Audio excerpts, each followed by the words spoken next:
السلام علیکم ورحمۃ اللہ وبرکاتہ۔ دوستو، آج کی ویڈیو میں ہم آپ کو بتائیں گے حضرت مولانا شاہ محمد اسحاق دہلوی رحمۃ اللہ علیہ کے حالات کے بارے میں۔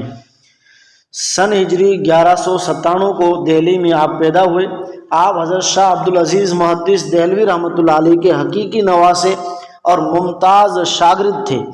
آپ نے اپنے نانا کے یہاں ہی پرورش پائی، انہی کی خدمت میں رہ کر فقہ اور حدیث میں مہارت حاصل کی۔ حضرت شاہ عبدالعزیز محدث دہلوی رحمۃ اللہ علیہ کے سامنے 20 سال تک طلباء کو حدیث نبوی پڑھایا۔ شاہ صاحب نے ان کو اپنا جانشین بنایا، ساری کتابیں نیز مکانات ان کو ہدیہ کر دیے۔ شاہ اسحاق رحمۃ اللہ علیہ 1841 عیسوی تک علم حدیث کی خدمت انجام دیتے رہے۔ ان کے علمی فیوز سے سارا ہندوستان مستفیض ہوا۔ 40 سال تک مدرسہ رحیمیہ میں مسند تدریس پر رونق افروز ہوئے۔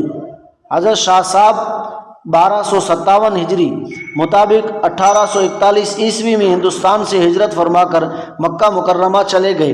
ہندوستان کے اکابر علماء نے آپ سے حدیث کا درس لیا۔ دیوبند، سہارنپور اور ہندوستان کے اکثر مدارس کے علماء اور مدرسین کا سلسلہ آپ ہی سے ملتا ہے۔ علماء ہند کا شاندار ماضی میں لکھا ہے، 1857 عیسوی کی جنگ آزادی میں حضرت شاہ محمد اسحاق دہلوی کے اکثر شاگردوں نے بحیثیت علماء کے اس تحریک میں حصہ لیا۔ شیخ عبداللہ سراج مکی شاہ صاحب کی وفات کے بعد غسل دیتے وقت فرمایا کہ یہ اگر زندہ ہوتے اور میں عمر بھر ان کے پاس حدیث پڑھتا پھر بھی ان کے رتبہ کو نہ پہنچتا۔